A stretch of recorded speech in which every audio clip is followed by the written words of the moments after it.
Namaskar, Swagatam. We would like to welcome you all on Independent Research Ethics Society's Ayush Samriddhi and supported by Arogya Clinic of Dr. Vipin Pandey.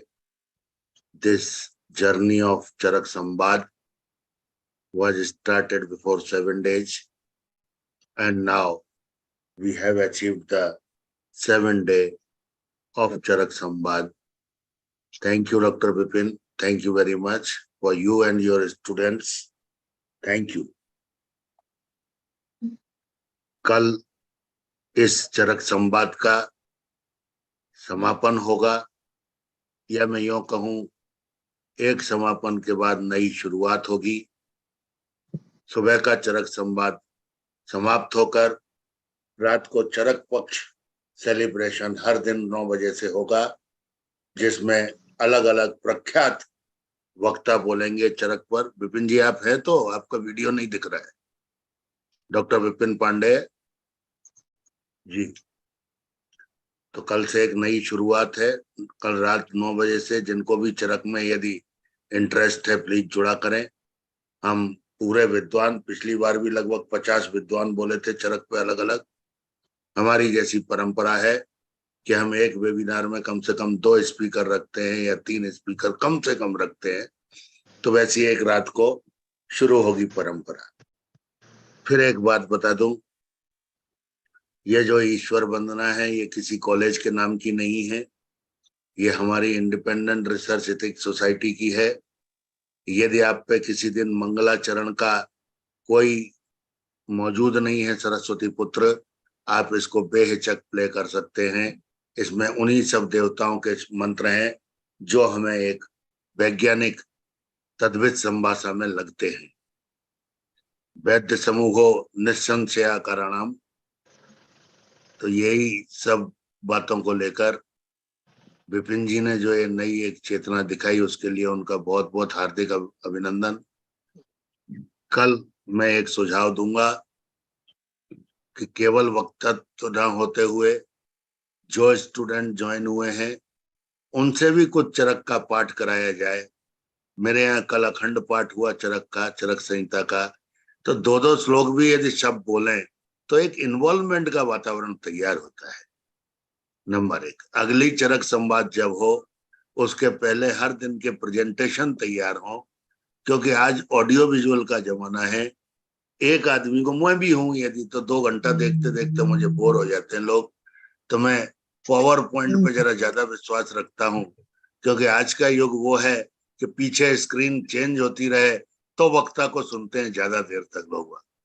ये बहुत अच्छे शिष्य हैं विपिन जी के, जो उन्होंने हर परिस्थिति में इतना शानदार सरल भाषा में लेक्चर देते हैं विपिन जी कि ये ऑडियो विजुअल की शायद जरूरत नहीं पड़ती है। लेकिन फिर भी यदि प्रेजेंटेशन हो तो सोने में सुहागा होता है। ऐसा लगता है कि हमने किसी व्यक्ति को आभूषण पहना दिए। तो यही मैं 2 प्रार्थनाएं करना चाहता था।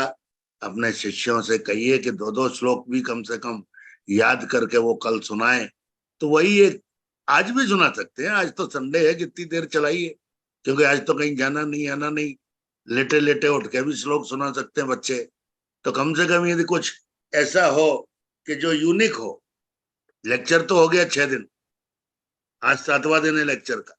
अब यूनिक क्या, लेक्चर से अलग हटके क्या, ये आप लोगों के लिए विचारणीय प्रश्न है जो मैंने एक छोड़ दिया, यक्ष प्रश्न जैसा। अब उसमें विपिन जी खुद बुद्धिमान है, सरस्वती पुत्र हैं और बहुत अच्छे शिक्षक हैं। मैं उनका अभिनंदन करता हूं कि इस यंग एज में उन्होंने जो ये माँ सरस्वती का आशीर्वाद पाया है, भगवान उनको खूब तरक्की दे। जितनी मतलब आसमान भी एक लिमिट नहीं है। हम लोग तो चंद्रयान पे चंद्र उतारने वाले हैं, चंद्रयान पे। तो चंद्रयान को जब चंद्र पे उतरना है तो मैं आशा करूंगा कि विपिन जी बहुत आगे बढ़ेंगे। मेरा आशीर्वाद उनके साथ है, उनके स्टूडेंट्स के साथ है। इतने डिसिप्लिन्ड स्टूडेंट्स जो 7 बजे नींद खोल के चले आए, ये बिरला ही होते हैं। बहुत बहुत आभार बच्चों आपका, आप लोगों ने बहुत अच्छा साथ दिया। ये 7 दिन की यात्रा मालूम नहीं पड़ी कैसे निकल गई, और आज कल हम 8वां दिन छूने को तैयार है। कल चरक जयंती है। फिर मैं कह रहा हूं, हम नहीं जानते कौन चरक थे। एक थे, बहुत सारे थे, कब जन्म हुआ, कैसे जन्म हुआ। क्योंकि यही सुश्रुत जयंती के विषय में मुझसे प्रश्न पूछा गया कि हम सुश्रुत जयंती प्लास्टिक सर्जरी डे को क्यों मनाते। प्लास्टिक सर्जरी डे कईयों ने मुझसे कहा सुश्रुत गौरव दिवस होना चाहिए, उस दिन सुश्रुत जन्म दिवस नहीं होना चाहिए। तो ये एक यक्ष प्रश्न है हम लोगों के सामने, ना हम पैदा हुए थे, न क्वेश्चन करने वाला पैदा हुआ था। तो वो सब हमारे ये चरक जी की जयंती के विषय में भी ऐसे ही प्रश्न है कि ये नाग संप्रदाय के थे, नाथ संप्रदाय में, तो ये हम क्यों नाग संप्रदाय को चरक मानते हैं ये भी नहीं मालूम। अब इसमें विपिन जी कुछ जोर डालेंगे मेरी कंफ्यूजन्स पे। और जयंती कहें, गौरव दिवस कहें, कुछ भी कहें, हमें अपने बुजुर्गों को, पुरखों को, गुरुओं को, लेखकों को सम्मान देने का एक अवसर है, जो कितनी भी कंट्रोवर्सी हो जाए हमारे दिल से सम्मान नहीं निकाल सकती।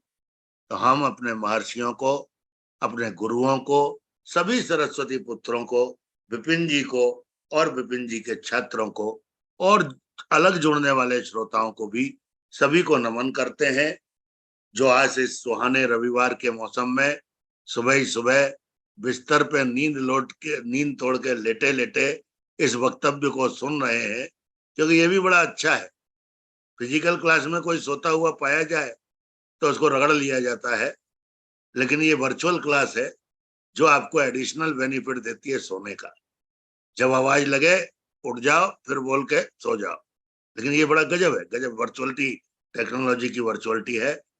तो मैं विपिन जी को फिर सुझाव दूंगा कि यदि आज से कल तक वक्तव्य के बाद आपके कोई लोग इन्वॉल्व होना चाहते हैं तो उनसे कहें कि जो भी उन्हें याद है, श्लोक हो, गद्य हो, पद्य हो, जो भी हो, वो एक एक कृति भी यदि आदमी सुनाएगा तो उससे उनका इन्वॉल्वमेंट बढ़ेगा, उत्साह बढ़ेगा, सीखने की प्रेरणा बढ़ेगी। क्योंकि मुझे लगता है जामनगर के 89 के बैच में मेरे फादर को चरक, सुश्रुत और बागवट दोनों ये कंठस्थ याद थी। जैसा मैंने कहा, वो पेज नंबर पे श्लोक बताते थे कि पेज नंबर पे ये श्लोक है, गलत पढ़ रहा है तुम, मुझसे कहते थे। तो ऐसी भावना में मैंने 10,000 श्लोक सीख लिए। मुझे बैच वाले बड़े अजीब नजर से देखते थे कि ये क्या संस्कृत का पंडित आ गया, क्या करेगा इतने श्लोक सीख के भाई। लेकिन ये विश्वास मानिए, उन श्लोकों ने इंडस्ट्री में तो कम मुझे अवसर दिया, लेकिन संप्राप्ति में, रोगों को पहचानने में, बातें करने में, विद्वता में, वक्तव्य में बहुत फायदा दिया, बहुत फायदा दिया। मैं अपने ग्रैंडफादर राजवैद्य पंडित हुकुम नारायण मिश्रा जी का सादर अभिनंदन करता हूं, जिनने मुझे डंडे मार मार के संस्कृत सिखाई। क्योंकि मैं कॉन्वेंट का स्टूडेंट था, मुझे संस्कृत बड़ी अजीब लगती थी, ये कहाँ फंस गए हम संस्कृत में। और केवल ग्रैंडफादर की वजह से मेरे संस्कृत में 93% फर्स्ट ईयर में आए थे, जिसमें मैं आज भी उनको नहीं भूल पाता, न उनको, न डंडों को, न उनकी बातों को। क्योंकि जो भी मैं आज शेप में हूँ वो ग्रैंडफादर और फादर की वजह से हूँ। आदरणीय फादर GL शर्मा जी यहाँ मध्य प्रदेश के डायरेक्टर थे, 5 कॉलेजों में प्रिंसिपल रहे, जामनगर के फर्स्ट बैच के HPA थे, राजस्थान यूनिवर्सिटी से NIA के फर्स्ट PhD थे, जिन्होंने काय चिकित्सा में अग्निकर्म पे PhD की थी। बड़ा यूनिक सब्जेक्ट था। तो इसीलिए मैं फिर बोल रहा हूँ कि इन्वॉल्व कीजिए, अगली बार और शानदार ढंग से होगी, जिसमें ऑडियो विजुअल भी हो, कुछ श्लोक रिसाइटेशन हो, ऑर्केस्ट्रा हो, कराओके हो। आज का युग टेक्नोलॉजी का है। ये वन वे ट्रैफिक तो अब NCISM ने भी बंद कर दिया। वन वे ट्रैफिक अब टीचरों का NCISM भी धीरे धीरे कोलेट्रल्स और ये एक्टिविटीज इन सब में जाने लगी है। तो मैं प्रार्थना करूंगा विपिन जी से, वो सरस्वती पुत्र हैं, उनकी वाणी पे सरस्वती विराजती है, वो चाहेंगे सोचेंगे तो ऐसा भी हो। धन्यवाद, बहुत ज्यादा बोल गया। आज के लिए कोई समय सीमा नहीं है, क्योंकि सभी लेटे हुए हैं। मैं भी जानता हूँ कोई आसन लगा के पद्मासन में नहीं बैठा है। हम और आपके अलावा केवल विपिन जी और हम 2 पद्मासन में जरूर बैठे हैं, लेकिन उसके अलावा दूसरा सब आराम से तकिए के बाजू में मोबाइल रख के, मैं कल्पना कर पा रहा हूँ, क्योंकि मैं भी जिंदगी में कभी स्टूडेंट हुआ करता था। बहुत बहुत आभार। स्वागत है विपिन जी आपका। अब आपका मंच।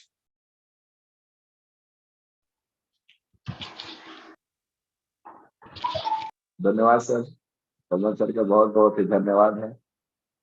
और ये देखिए, हम लोग तो स्टूडेंट लाइफ में सर की लेकिन आराम करने की उम्र है अब, लेकिन वो फिर भी हम लोग के लिए इतना काम कर रहे हैं अपने घर परिवार से दूर। आपको ये चीज शायद मालूम नहीं कि सर का घर अभी जो है पूरी फैमिली वहां शिफ्ट है कोलकाता में, और वहां भी उनके लिए करोड़ों के ऑफर हैं।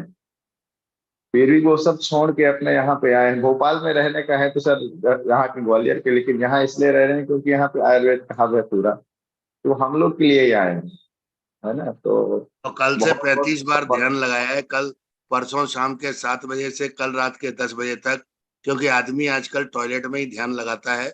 तो 35 बार मैं गया हूँ। और कल 4 बजे तक अतिसार था और 4 बजे बाद ग्रहणी हुई। तो 35 बार मैं बड़े प्यार से आया हूँ और ओआरएस पे इस समय जिंदा हूँ, लेकिन फिर भी आप लोगों का उत्साह देख के आपके साथ। धन्यवाद सर। हम शुरुआत तो वहां से करते हैं, जैसे कल चरक जयंती है और ये पूरा जो प्रोग्राम हम लोगों ने ऑर्गेनाइज किया था, तो आचार्य चरक के भी आपने किया था उनके सम्मान में। तो अभी जो सर ने कहा था कि आचार्य चरक कौन थे, इससे बहुत सारे जो कुतूहल रहती, एक थे कि बहुत थे, लेकिन जो भी हुए हैं कि जहां से शुरुआत हुई होगी इस परंपरा की, आखिर वो तो कोई ना कोई रहे होंगे। और वो ऐसा कहा भी गया है कि वो जो है पतंजलि के अवतार थे। तो जो पतंजलि है तो ये वही है आपकी जो नाग संप्रदाय है। और ये सब क्या है कि अ, आपने देखा होगा हमारे जो भी माइथोलॉजिकल हमारे इतिहास पुराण में, एक तो ब्रह्मदेव है, एक विष्णु भगवान है, और एक है हमारे भोलेनाथ, सबसे बड़े। तो ये उन्हीं की परंपरा है। इसके जो है तो बहुत सारे, आप एग्जैक्ट 100% तो मैं श्योर नहीं हूँ क्योंकि इतना विद्वान नहीं इस बारे में, लेकिन आचार्य देढ़वल का जब ये बात आई है कि जब आचार्य चरक संहिता के जब श्लोक हो गए थे, अध्याय हो गए थे, तो उन्होंने इसको जब संपूरित करने का जब व्रत लिया था, आसान नहीं था।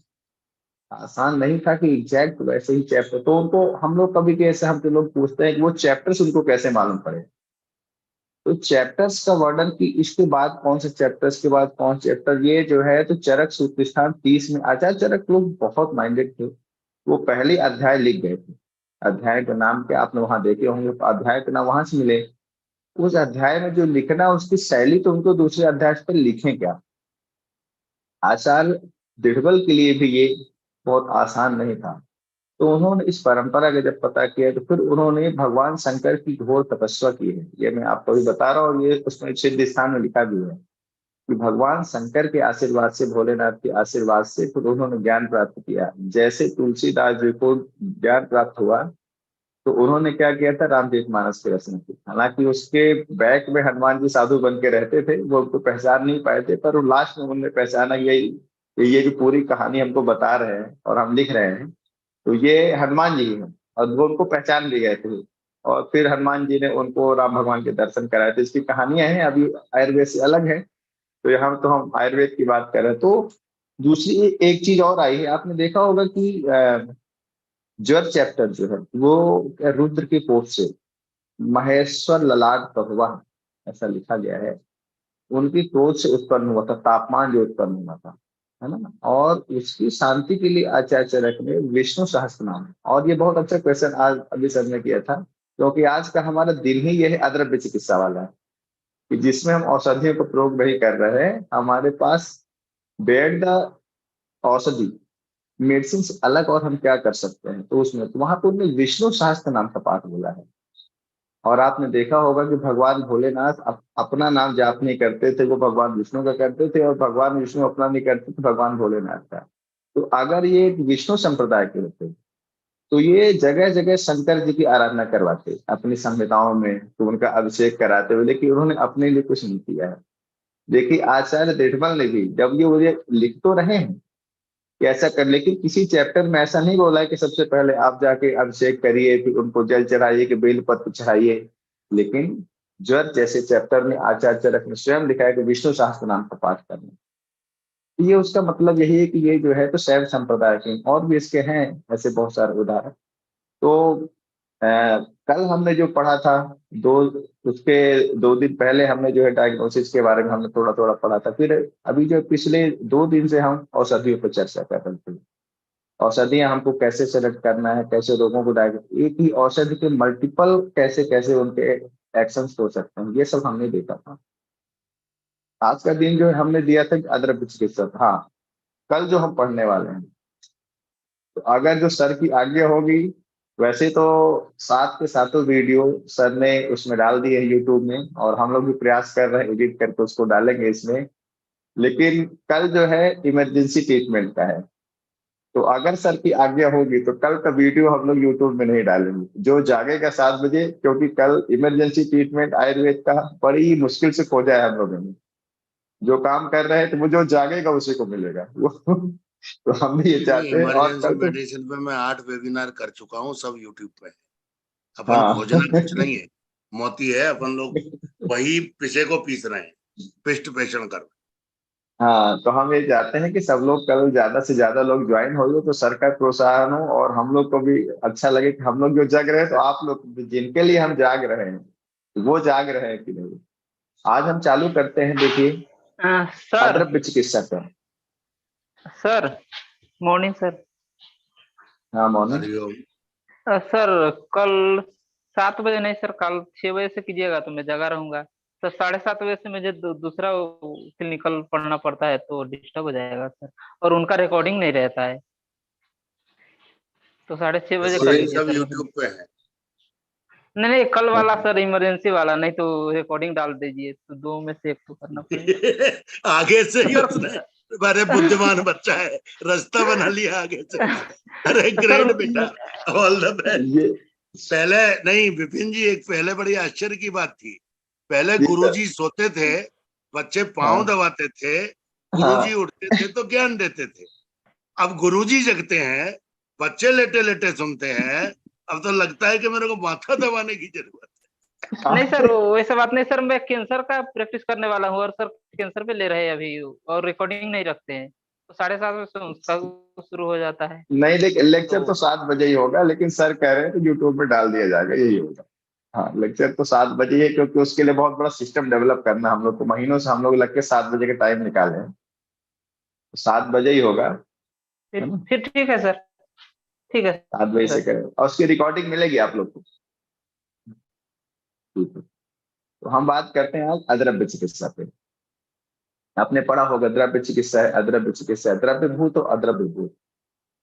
अद्रव्य भूत चिकित्सा का बहुत महत्व है। मैं भी जब छोटा था, हम लोग ऐसा तो है नहीं कि हम लोग जो है तो ईश्वर के पुत्र हो गए, कैसे ये कभी बीमार नहीं, सब बीमार हुए हैं। हर व्यक्ति, ईश्वर भी यहाँ आए थे तो उनको भी कुछ न कुछ बीमारियां लगी है। ऐसा भी शास्त्रों में वर्णन है कि सीता जी को बुखार आया था, तो भगवान राम ने फिर उनके लिए औषधियों का अगस्त्य मुनि के आश्रम से मंगवाई थी उन्होंने। और लक्ष्मण जी को तो आपने देखा ही होगा, शक्ति लगी तो भगवान राम को भी नागपाश में बांध लिया गया था। इस तरह से वर्णन तो बहुत सारे, लेकिन अद्रव्य चिकित्सा क्या है, जिसमें हम द्रव्यों को प्रयोग न करते हुए कि हम चिकित्सा कर सकते हैं। तो हम कुछ भी अगर दिमाग में सोचते हैं, या आपको मैं बता दूं, हम कुछ भी सोचें, अगर आप चिकित्सा के बारे में कुछ सोचते भी हैं जो कहीं लिखा भी नहीं, तो वो भी चरक में मिल जाएगा। अब ये बहुत बड़ी बात है कि मतलब उनको ये मालूम था कि आगे चलने वाली पीढ़ी क्या क्या सोच सकती है। तो मैंने जब सोचा अदरक चिकित्सा के बारे में, तो ढेर लिखा है उस लिटरेचर में था। मेरा जो थीसिस का टॉपिक था तापमान नियंत्रण पे था। तापमान नियंत्रण स्पेशली कहीं वर्ड नहीं आया है इसमें संहिताओं में। तो लेकिन जब मैं ढूंढने बैठा तो मैं लिखते लिखते थक गया, इतना मैटर था इस पे। तो ये समझ में नहीं आता है कि ये क्या है, इसमें दिव्य ज्ञान है कि अथाह समुद्र है कि आप कोई भी टॉपिक ले लीजिए, आप चिकित्सा से रिलेटेड कोई नया टॉपिक मन में भी सोच लेंगे अगर, तो मन में सोचा हुआ भी सब इसे मिलने लगता है। ये तो आज तक मेरे समझ में नहीं आया कि कितनी महानता है इन लोगों में, कितनी महानता है कि क्या था। ईश्वर की देन है ये सब। तो आज हम सबसे पहले जो अदरक चिकित्साएं जो इस तरह से आई हैं, उसमें देखिए कि जहाँ पे चिकित्सा का प्रारंभ किया आचार्य चरक ने, तो वो जो रसायन चिकित्सा है। तो रसायन चिकित्सा में उन्होंने रसायन औषधियों का तो वर्णन किया है कि हरीति का वर्णन किया है, शिलाजीत का वर्णन किया है, भलातक का, पिप्पली का, लौह का। इस तरह से बहुत सारे उन्होंने जो है रसायन, देखिए मेद रसायन का वर्णन किया है। मेद रसायन भी आपने सुने होंगे, है ना? इसका वर्णन आया, मंडूक पर्णी है, फिर यष्टि मधु है, फिर गिलो है, फिर शंखपुष्पी, ये सब आपको देखिए मेद रसायन, रसायन वर्ग है। और इन सब के बीचों बीच देखिए एक उन्होंने आचार रसायन का वर्णन किया। आचार रसायन में ये तो क्वेश्चन भी सब लोग पूछते हैं बायो वगैरह में कि कौन से दो द्रव्य का वर्णन किया गया, तो उसमें दुग्ध और घृत, लेकिन उसके अलावा सब अद्रव्य है। तो इसका क्या महत्व था, क्यों उन्होंने वर्णित किया है? और मैं तो कहता हूँ कि जो आचार रसायन तो पेशेंट को समझाना, तो बिल्कुल सबसे पहले उसका सेवन हम वैद्यों को करना चाहिए, क्योंकि मैंने सत्व की बात की थी, अगर आपका सत्व नहीं बढ़ा है तो पेशेंट की निगेटिविटी, उसका रज और तम आपके ऊपर आ जाएगा। आप इतना हाई लेवल एनर्जी रखिए कि आपकी एनर्जी जाए और उसकी निगेटिव एनर्जी इधर ना आ पाए। तो सत्व बढ़ाना है, तो आप देखिए कि आचार रसायन में जो पहला वर्ड लिखा है, आपने पढ़ा ही होगा, और जो अभी इसमें सेकेंड ईयर वाले लोग देखेंगे, आचार रसायन का पहला ही वर्ड है सत्यवादिनम। बिल्कुल, आप देखिए कि सत्य पहला ही वर्ड लिखा है, सत्यवादिनम, अक्रोधिनम, निवृत्तम मध्यमैथुनात्, अहिंसकम अनायासम, प्रशांतम प्रियवादिनम। जप शौच परम, देखिए जप का वर्णन किया गया, शौच का मान पवित्र, जप शौच परम धीरम धैर्य, दान नित्यम, नित्य दान करने वाला, दान नित्यम तपस्विना, देव गो ब्राह्मणाचार्य गुरु वृद्धार्चन रसम, अनिशंस परम नित्यम, नित्यम करुण वेदनम, सम जागरण स्वप्नम, नित्यम शीर्घासनम। सम जागरण, early to bed early to rise, ये तो हम लोग उसमें पढ़ लिए। इंग्लिश में जब कोई चीज आ जाती है तो हम उसको कोटेशन बना लेते हैं, बड़ा बड़ा छाप, हमारे शास्त्र में कितना भरा पड़ा, यही सब चोरी करके दिया हुआ है। सम जागरण सत्य, जी देखिए ये जो वर्ड्स आए हैं इनका बहुत बड़ा, तो आप आजमा के देख लीजिए, किसी के प्रति आपकी अगर द्वेष भावना है और वो व्यक्ति सामने आ जाता है, तो आप जाके आईने में अपनी चेहरा देख लीजिए, आपका चेहरा कैसे होगा। और कोई आपका प्रिय व्यक्ति, आपका सम्मानीय व्यक्ति, जिसको आप दिल से सम्मान करते हैं, अगर वो व्यक्ति आ जाता है, तो अगर आप जो बीमार भी पड़े हैं तो आपके चेहरे में अलग ही प्रसन्नता आ जाती है। अगर कोई व्यक्ति बाहर रहते हो, हॉस्टल वगैरह में रहे हो, तो वो जब बीमार रहते थे और उनके घर से कोई गार्जियन आ जाए तो चेहरा ही अलग होता था। और मैं तो हॉस्टल में ही था, तो हम लोग जब बीमार होते थे, ठीक नहीं होते थे, तो हमारे टीचर्स हम लोग को घर भेज देते थे कि जाओ घर में रहोगे, वही दवाई हम घर में खाते थे, ठीक हो जाते थे, क्योंकि माता पिता के संपर्क में रहते थे। यही सब आचार रसायन। हमारे भाव क्या है? भाव क्या है? एनर्जी है।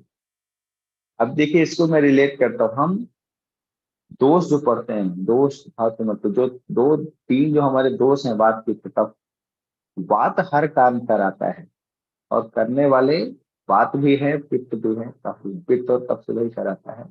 चरक सूत्र स्थान 12 में लिखा है कि जो पित्त के कार्य बोले गए, उन्हें बताया कि अग्नि ही हमारे शरीर में पित्त के रूप में रहती है।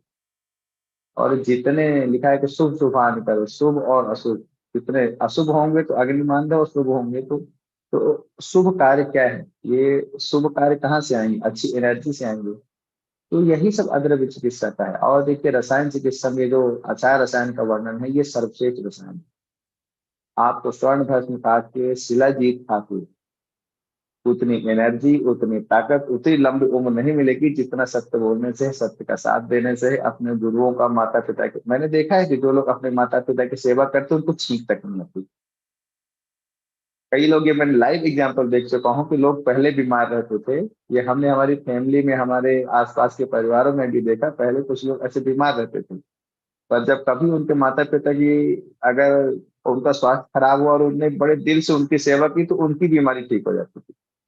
यही सब हमारा आचार रसायन, यही सब अद्रव्य चिकित्सा में आते हैं। फिर आपने देखा होगा कि औषधियां देते समय हम तो औषधि प्रयोग करते हैं, तो जगह जगह हमारे शास्त्रों में ऐसा लिखा है कि हमें इस मंत्र का जाप करके देना चाहिए। औषधियों को सिद्ध करने के लिए भी मंत्र लिखे गए हैं, ये सब चार्जेस डेवलप करने का है। औषधि तो है, अब उसमें अद्रव्य चिकित्सा जो आपका सत्व है, और उसमें काल का, जैसे आप सूर्य के नक्षत्र वगैरह का वर्णन है, तो मदन फल का संग्रह कब करना है, ये सब वही है अद्रव्य चिकित्सा मतलब, और औषधियों को चार्ज करने का। फिर उसके बाद में आप देखिए, अभी जैसे मैंने विष्णु सहस्त्र नाम का पाठ का बोला ही, ज्वर चिकित्सा में विष्णु सहस्त्र नाम का पाठ बोला गया है। अब आप इसको लॉजिकली सोचिए, क्या क्यों बोला विष्णु सहस्त्र नाम? क्योंकि वो रुद्र के कोप से हुआ था, रुद्र के कोप से हुआ था। तो आपने समुद्र मंथन में हम लोगों ने पढ़ा है समुद्र मंथन, तो आयुर्वेद के इतिहास में हम पढ़ते हैं, क्योंकि भगवान धन्वंतरि के जन्म हुआ था वहां से, अमृत कलश उत्पन्न हुआ था, है ना?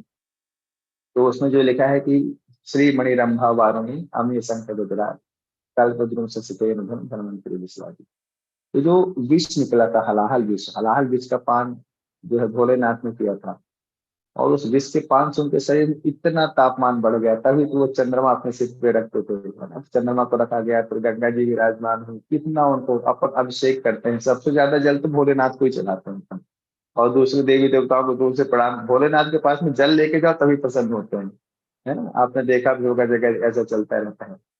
तो फिर भगवान विष्णु ने मोहिनी का अवतार लिया, तो उनके संपर्क से फिर वही एक जो वो हुआ था ज्योतिपुंज। अब ये कहानियां हैं, हमने भी इसको सुना है, हमने वहां पर लाइव नहीं देखा था कभी, कैसा हम उनसे मिले हो इस तरह से नहीं है, लेकिन जो हमने सुना है तो उसमें ऐसा मोहिनी का अवतार हुआ था। तो तभी उनकी आलिंगन से ही उनकी अग्नि शांत हुई थी, अग्नि कंट्रोल हुई थी, उनके शरीर की जलन। तो हनुमान जी के जन्म में शायद ऐसे ही बताया जाता, वो देखना पड़ेगा, हमें ज्यादा क्लियर नहीं है फिर भी। तो इसलिए भगवान विष्णु का उसमें सहस्त्र नाम का पाठ बोला गया है ना। और उसमें लिखा है कि चरा चरम पति विभुम। तो चर और अचर जो तुम देखिए कितनी बड़ी बात बोली गई। चर मतलब हम जो जीवित हैं, जो चर, और जो अचर है जो कि स्टेगनेंट है, मतलब आपके जो प्लांट्स हैं, आपके हो सकता है इनमें जो है तो इनको पहाड़ों का भी नाम दिया गया है। चर अचर दोनों का है, उसमें जो चिकित्सा में आप पढ़िएगा विष्णु सहस्त्र मूर्धानम ऐसा करके लिखा है। तो लिखा है कि चरा चरम पति विभुम, चर अचर के वही स्वामी हैं, तो उनके नाम का पाठ करने से ज्वर की शांति मिलती है। तो हम लोग भी देखते हैं कई बार कि बड़े बड़े नर्सिंग होम में डॉक्टर के पास में जब लोग ठीक नहीं होते हैं, ठीक भी होते हैं, सभी होते हैं, कभी कभी नहीं होते हैं, तो वो जब किसी साधु संतों के आशीर्वाद से, उनकी भभूति से, उनके दर्शन से, उनका स्मरण करने से होता है। हमने लाइव तो नहीं देखा है, पर हमारे यहाँ कुछ रसम बताते थे कि एक दादाजी थे, तो अगर उनके पास में कोई जैसे गांव से जाता था, बोलते इसको बुखार नहीं छोड़ रहे हैं, उनके वो एक खाट बना के रखे, तो वो उसमें उसको लेटा देते थे, और वो कुछ मंत्र चिकित्सा करते थे, अब बोलते अब तुम उठ जाओ, तो उठता था तो उसका बुखार उतर जाता था। और उसे ऐसा बोलते थे कि उसकी बुखार हम उसमें बांध दी, जो भी करते थे। अब वो औषधि भी देते थे, मंत्र मैंने नहीं देखा कि अब तो ऐसे लोग जो है बहुत कम होते हैं। दूसरा आपने पढ़ा होगा ये जो पुनरावर्तक ज्वर है, पुनरावर्तक ज्वर में आचार्य चरक ने ऐसा बोला है कि जो एक फिक्स टाइम रहता है बुखार आने का, कभी कभी 4 बजे आ रहा है कि 5 बजे, अच्छी बात। तो जो बुखार आने का समय है, उस समय से पहले ही आप उसका ध्यान हटा दीजिए, उसके कमरे से आप ऐसा करिए, घड़ी हटा दीजिए, उसकी घड़ी उड़ी हटा दीजिए, कुछ भी करके उसका दिमाग जो है टीवी में लगा दिए, कहानियों में लगा दिए, फिर भगवान विष्णु के सहस्त्रनाम में ही लगा दीजिए। तो वो जब टाइम का पता नहीं चलेगा, अच्छा उसको वो क्या होता है, घड़ी भी देखते रहता, नहीं मेरे को बुखार आने का टाइम हो गया, बुखार आने का टाइम हो गया। तो इस तरह से करते करते तो यही सब अदरक चिकित्सा। तो जब आप उसका वहां से ध्यान भी हटाएंगे, और ऐसा भी लिखा है फिर भी नहीं छोड़ रहा हो, तो हालांकि उसमें बस्ती वगैरह का वर्णन है। और मेरे एक जूनियर ने किया था, एक नर्सिंग होम में, वो जाता था वहाँ पे डॉक्टर, तो कहता था कि सर उसको जब फीवर छोड़ता ही नहीं था, तो हम लोगों ने उसको प्लान करके उसको बोला आज इसको बस्ती दो। तो 4 बजे बुखार आती थी, उसने उसको 3:30 जाके 3 बजे बस्ती दी, तो उसमें बुखार नहीं है। तो यही अद्रव्य चिकित्सा, लेकिन उससे ध्यान भी हटता है। तो जब ध्यान होता है तो हमारा जो टेम्परेचर रेगुलेशन सेंटर होता है, CTZ मेडुला, ये तो दिमाग से कंट्रोल होता है ना। ऐसे बहुत सारी चीजें, आचार कितनी सारी। दूसरा इसमें ये जो आप हमको बता रहे विष्णु सहस्त्रनाम, तो ये तो वही मंत्र चिकित्सा ही हो गई। मणि औषधि आपने पढ़ा होगा कि ये जो पित्त ज्वर है, पित्त ज्वर में लिखा है कि शीतल गृह में निवास करें। तो उसमें लिखा है कि सुंदर स्त्रियां जो है चंदन का आलेप किए हुए वो आपको हवा कर रही है, पंखा कर रही है। और वो जो पानी भी आ रहा है, जो उसमें लिखा है शीतलीकरण, उसमें भी जो है चंदन वगैरह हो, या कि वो जो कमरा बना उससे बना, छत से बना हो, ठंडी ठंडी चीजों से, तो पित्त शांत होगा। ज्वर के बारे में तो मैंने इस पे काम भी किया है। मैंने अपना जो थीसिस का टॉपिक भी तापमान का नियंत्रण ही लिया था, पूरे आयुर्वेद पॉइंट से। तो अभी आप लोग इसके बारे में कुछ सुनना होगा, तो अपने अगर आप लोग की हो तो मैं इसको पूरा बता, ये तो मेरा थीसिस ही है। पहले कभी काम नहीं हुआ था, तो मैंने पूरा इसको देख अब अपने गुरुओं के उसमें सानिध्य में मैंने पूरा इसका टेम्परेचर रेगुलेशन का बनाया है इस तरह से। तो ये भी देखिए एक अद्रव्य चिकित्सा का विभाग है। दूसरा देखिए कि ज्वर के सर्वप्रथम जो चिकित्सा बताई गई, लंघन बताई गई। तो लंघन होते हैं 10 प्रकार के, आगे चल के आचार्य ने ऐसा बताया कि 10 प्रकार के होते हैं कि चतुष्प्रकारा संशुद्धि। तो संशुद्धि में तो चलिए आप औषधि का प्रयोग करते हैं। चतुष्प्रकारा संशुद्धि पिपासा मारुत आतपो, ये अद्रव्य चिकित्सा में आ गए, है ना। लिखा है कि पिपासा मारुत आतपो पाचनानि उपवास, पाचन करना, दोषों का पाचन करना, उपवास करना। व्यायाम इति लंघन, तो व्यायाम से तो कई रोगों की चिकित्सा बताई गई है। लंघन बताया गया, उपवास बताया गया, यही सब अद्रव्य। और बहुत, अब हम ये सोचते हैं कि आखिर होता क्या होगा लंघन से। इसका वर्णन किया है आचार्यों ने कि लंघनेन क्षयं नीते दोषे संदुक्षते अनिले विज्जरत्तम लघुत्तम च क्षुच्चैव आश्रित जायते। लंघन से, लंघन करिए तो लंघन के विषय कौन से प्रकार का उपयोग करना है वो आप देखिए। लिखा है कि लंघनेन क्षयं नीते, क्षय होता है, नीते माने अधोगति होती है, दो से संदुक्षते अनिले, अग्नि बढ़ जाती। अग्नि बढ़ गई तो सबका पाचन कर देती। ये तो आपने पढ़ा ही होगा, उस भस्मांग लोग में सब पच जाता है। और अगर अगर अग्नि कंट्रोल में रहती है तो जितना जरूरत उतना पचता है, तो वो फिर जो एक्स्ट्रा दोष है वो उनका पाचन, तो आमा वस्तु को यही खत्म कर देता है। अगर आप नया भोजन नहीं लेंगे तो जब शरीर अपना जब काम करता है तो उसकी जब एनर्जी की डिमांड होगी तो वो जो एक्स्ट्रा जो दोष पड़े उनका पाचन करेगा। तो जब वो पाचन करेगा तो सोच अपने आप को याद नहीं, तो लंगरे स्वयं नीते दोष संदुख सके अनिल बीज तब लघुत्तम तो क्षुत चैव आंसू हो जाते, आंसू में हमारे मुख में क्षुधा उत्पन्न हो जाती है।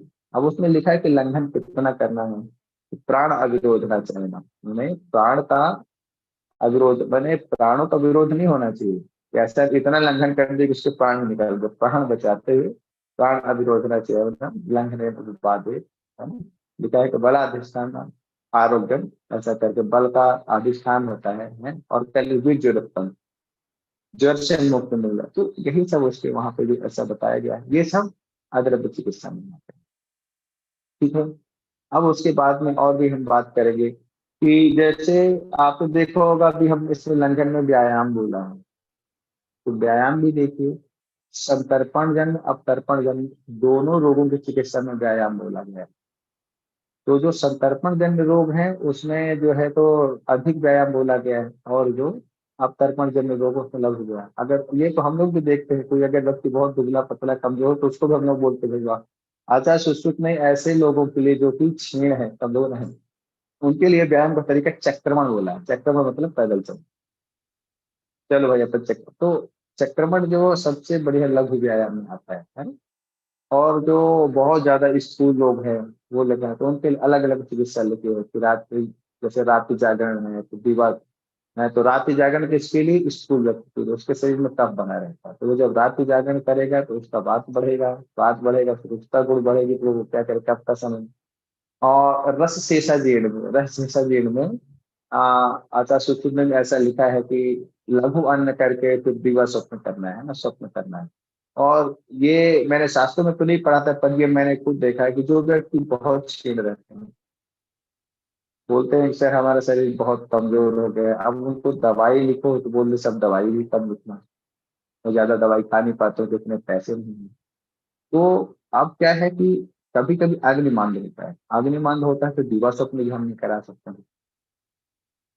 अगर उसको खाना नहीं देते हैं तो उसका शरीर इतना कमजोर है कि वो भी नहीं हो सकता है। तो फिर मैंने देखा कि खाना हम दें, तो मैंने बहुत सारे ऐसे पेशेंट को क्या एडवाइस किया कि तुम सुबह उठो, सुबह जो है उठने के बाद में मल त्याग हो जाए, ब्रश मंजन कर लो, जो भी करना है आपको दातुन वगैरह कर लो, उसके बाद में कुछ खाना पीना नहीं, और चुपचाप जाके लेट जाओ, लेटे रहो और नींद आए तो सो जाओ। तो शरीर में भोजन नहीं है और मैं तो कहता हूँ अच्छी भूख लगी तब सोने का प्रयास करो, तो उससे जो कब बढ़ता है वो प्राकृतिक बढ़ता है, दोष युक्त नहीं होता है।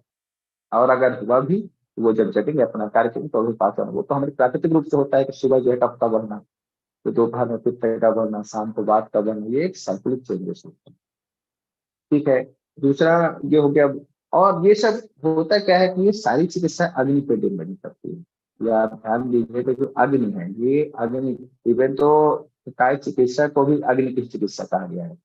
तो चिकित्सा अग्नि पे डिपेंड करते हैं, व्यायाम करना ये सब करने से हमारे और जब अग्नि बढ़ती है तो अग्नि ही हमारे शरीर में सारे परिवर्तन करती है, जितने शुभ अशुभ कार्य हो रहे अग्नि करती है। जो भी आपको चेंजेस दिखते हैं, जो भी हमारे शरीर में जो परिवर्तन दिख रहे हैं, वो सब अग्नि के कारण। ये आपको मैं बहुत बड़ी बात बता रहा हूँ कि ये अग्नि के ही कारण होते हैं। अग्नि ही हम, और धात्वाग्नि, भूताग्नि जो वर्णन किया गया है, विजयाग्नि, उसके अनेकों अनेक अनेक अग्नियों हैं, और अग्नि एक ही है ना। वो हमारे शरीर में पित्त के रूप में रहती है, तो जो पित्त के जितने कार्य हैं तो अग्नि ही हम बढ़ाते हैं। दूसरा, अलग अलग रोगों में अलग अलग जो बताया गया है, फिर उसमें देखो रक्त पित्त में भी ऐसा लिखा गया है कि रक्त पित्त में भी ऐसा लिखा है कि शीतल गृह में निवास करना, और उसको अच्छे अच्छे उपदेश बताना, और अच्छी अच्छी कहानियां सुनाना। ये पैतृक ज्वर और रक्त पित्त उनकी लगभग लगभग सेम चिकित्सा बताई गई। तो हमको ये भी ध्यान दे रहे कि हम चिकित्सा अगर कहीं पे पढ़ रहे हैं तो उसका और कहीं उपयोग हो सकता है क्या। तो देखिए, पैतृक ज्वर और रक्त पित्त सेम सेम चिकित्सा है। उसके अलावा भी फिर अब अपन आगे थोड़ा सा बढ़ते हैं।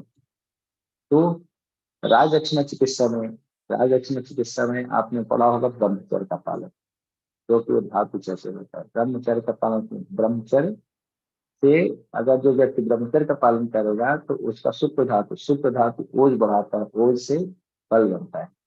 ओज के बारे में तो मैंने ऐसा देखा, और इसका काफी सोचा, काफी सोचने के बाद में अलग अलग टॉपिक्स हैं, तो हम उसमें कभी कभी से बात करेंगे। सर ने भी कहा कि आगे चल के हम सीरीज बाय सीरीज इस सब कुछ करते रहेंगे।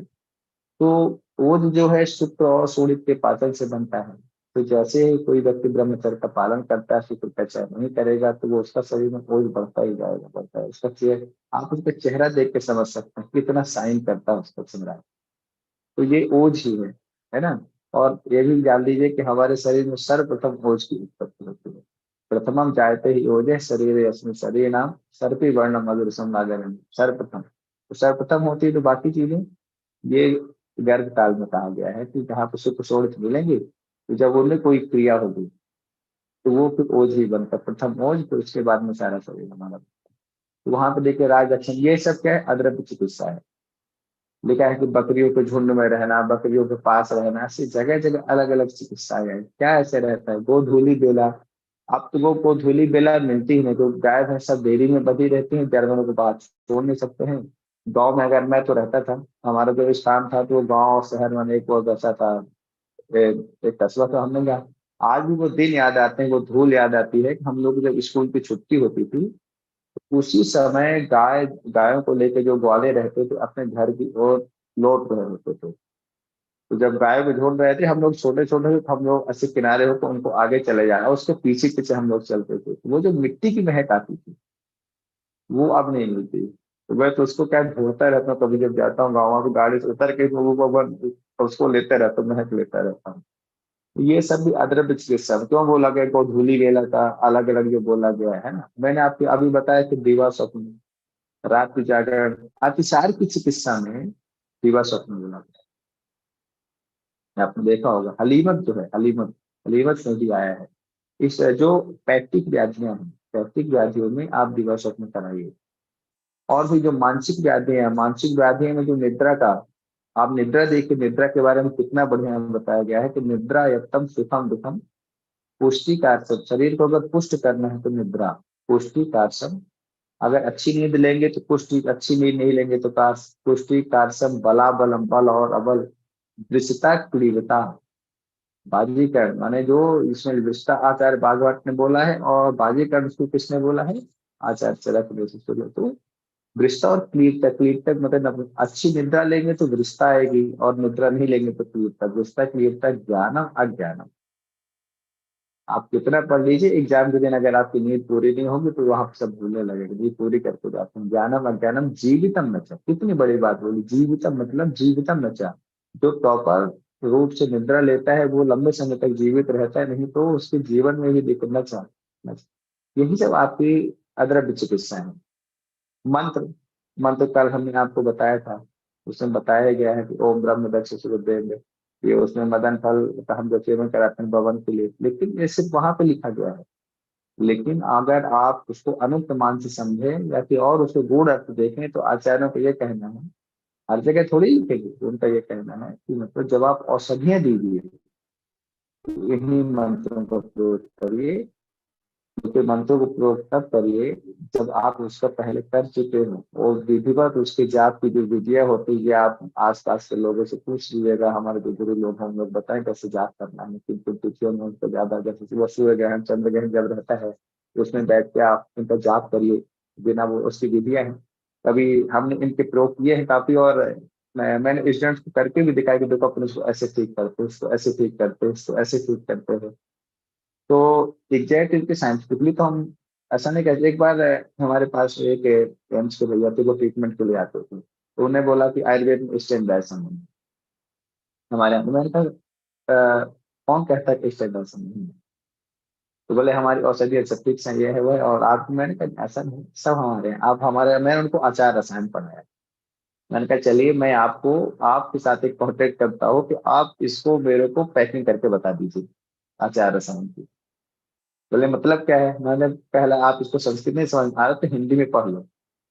आप अगर मान लीजिए घर नहीं जा पा रहे हैं तो आप किसी दोस्त को बोलेगा कि मेरे घर जाना और 250 मिलीग्राम आशीर्वाद लेके आ जाना मम्मी का, है कि 500 मिलीग्राम हमारे पिताजी का आशीर्वाद लेके आ जाना। मैं उनको ये समझा रहा था कि जिस चीज का स्टैंडर्डाइजेशन हो सकता था उसका हुआ है, और आगे हो भी रहा है। अब जिसका हो ही नहीं सकता है, आज कितना हम लोग उसका पानी पी लिए, आरओ का पानी पीने के बाद में 10 साल, अब कह रहे हैं आरओ का पानी खराब है। ठीक है, हमने जो इसको बंद बॉटल का हमने पानी, अब लेकिन हमारी जो प्राकृतिक चीज है, आज भी जो झरनों का पानी है, प्राकृतिक झरनों का पानी, देखिए जो ऊपर से गिरता है कितना साफ, उसके दोषों का पाचन हो जाता है, औषधियों से युक्त होता है।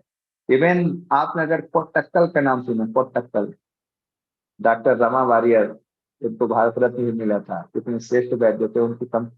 तो जो पोटक्कल जो स्थान है केरला में, तो ऐसा बोलते हैं कि जो मानसिक रोगी हैं, तो वहाँ के आसपास के जो भी मानसिक रोगी हैं, तो वहाँ के जो डॉक्टर्स, वहाँ के चिकित्सालय वाले साल में कम से कम एक बार उन मानसिक रोगियों को वहाँ स्नान कराने लेके जाते हैं उस पोटक्कल वाटरफॉल में। तो उनका दिमाग, क्यों, वो पानी है। तो हम जहाँ स्टैंडार्डाइजेशन कर सकते थे वहां किए हैं और आगे कर रहे हैं। हर चीज का आसार रसायन का, अब मैं उसका ब्रह्मचर्य को क्या कहीं से पैक करके दूंगा क्या? नहीं, आज अच्छी जो चिकित्सा में बताया गया है वो तो आपको फॉलो करना है। ठीक है, अब मंत्र में कैसे उसकी पैकिंग दूंगा, हाँ उसकी कैसेट बन सकती है सर, लेकिन जो लाइव एग्जाम्पल्स होंगे, जैसे आप अपनी माता पिता से फोन से बात करिए और आमने सामने बात कर लीजिए, तो हो सकता है एक, लेकिन उनकी क्या होती है, लिमिटेशंस होती है। तो हमको इन सब में भी काम करते रहना है। मर्म चिकित्सा, मर्म चिकित्सा का मैं बहुत बड़ा विद्वान तो नहीं हूँ, लेकिन हमने हमारे गुरुओं से सीखा है थोड़ा बहुत। हम्म। तो एक जो जोशी सर है अपने, जो उत्तराखंड वाले, वो हमारे कॉलेज में आए थे, तो मैं सब तो नहीं याद कर पाया, पर कुछ चीजें जो जो मैं प्रैक्टिस करता हूँ, तो उनमें से दो चार चीजें सीखी थी। तो जो गुल्फ मर्म का मैंने प्रयोग साइटिका में किया है। साइटिका में का मतलब इवन लकवा में भी। अब आप देखिए कि पूरा एड़ी से लेकर चोटी तक अगर कोई वाती विकार है, तो आप उसमें गुल्फ मर्म का प्रयोग कर सकते हैं। इसका मैंने एक वीडियो भी बनाया था, तो मैं उसके उसमें आप लोग को डाल दूंगा, तो यूट्यूब चैनल में हमारे रहेगा। तो उसको आप लोग सब्सक्राइब करेंगे, तो जो भी इस तरह से अपडेट रहेंगे, और आप लोग मुझे मैसेज करते रहिएगा। तो कुछ हम आपको सिखाएंगे, कुछ आप हमको सिखाएंगे। तो जो मर्म, गुल्फ मर्म का प्रयोग बहुत जबरदस्त है। इवन एक केस तो हमने ठीक किया था कि जिनको डकार आती थी, शरीर में कहीं भी आप टच करिए तो उनको वो ऐसा करते रहते थे। अच्छा, मैं वीडियोज नहीं बनाता हूँ पेशेंट्स के कभी, क्योंकि वो जो बीमार रहते हैं और हम उनकी वीडियो शूटिंग कर रहे हैं, हीरो की वीडियो शूटिंग करने के लिए उसको करोड़ों रुपए मिलते हैं, और बीमार से मुझे तो मुझे बड़ा, लेकिन आप उनसे पूछ के कुछ चीजों के हम ऐसे आपको हम बनाएंगे। और जो एक चीज और बताऊं कि ये जो हम लोग जो ग्रुप बनाए चरक संवाद, अगर आप लोग का अच्छा रहे तो आगे वो उसमें से आप जुड़े रहिएगा। तो इस तरह के हम जो ज्ञानवर्धक चीजें हैं, सर से भी मिलते, और पवन सर के तो काफी कांटेक्ट हैं, तो उनके अच्छे से वैद्य है, चिकित्सा का, तो जो भी इस तरह की चीजें रहा करेंगी तो हम लोग उसमें डालते रहेंगे और आप लोग सब मिलता रहेगा। तो ये जो मर्म चिकित्सा है, गुल्फ मर्म, और एक होता है तल हृदय। मैं वही बता रहा हूँ जो मैंने प्रयोग किए हैं। जो मैंने प्रयोग नहीं किया है तो मैं उसके लिए यहाँ फेंका फाकी नहीं करूंगा कि मैंने ये नहीं किया है। मैंने तल हृदय मर्म का प्रयोग, ये है तल हृदय मर्म। यहाँ पे ऐसा आप मुट्ठी बंद करिए, तो ऐसा यहाँ पे जो आप इसको देखिएगा, बड़े बड़े उसमें डले हुए यूट्यूब में। तो अगर किसी का ब्लड प्रेशर बढ़ा है, हमने करके देखा है, उसको दवाई, उसको दबाने का वो सर बताते थे, और जोशी सर के यहाँ पे ऐसा दबाना है, ओम नमः शिवाय बोलना है, ओम नमः शिवाय, ओम नमः शिवाय, ओम नमः शिवाय। 0.8 सेकंड चालू करके खत्म कर देता है, ओम नमः शिवाय, ओम। 0.8 सेकंड क्या होता है, आपकी कार्डियक साथ होता है, ठक ठक ठक ठक ठक ठक। तो वही 0.8 सेकंड उसको दबा, और दोनों हाथों में, दोनों पैर के तलों में, देख लीजिएगा, सब आप लोग को मालूम भी है, मैंने करके देखा है। और बुल्समैन का प्रयोग तो साइटिका इतना जबरदस्त। अब कोई कोई गरीब पेशेंट आ जाते हैं, 100 रुपए में इनकी दवाई गोली, कभी कभी तो पंचकर्म भी करना पड़ता है, हम लोग तो 150 में सब करते हैं, ठीक है, लोग बोलते सर। तो मैंने कहा भाई ठीक है, एक पेशेंट का अगर हमने कर भी दिया तो क्या चला जाएगा।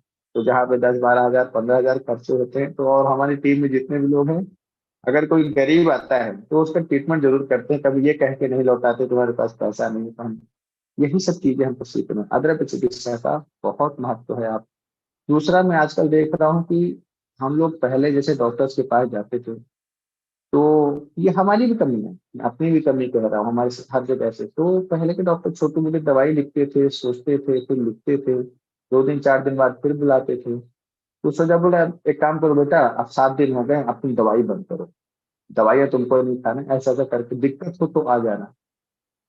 देखिए, और ये 10-15 साल में कितना चेंज हो गया कि पेशेंट आके बैठा नहीं कि जांच शुरू, दवाई शुरू।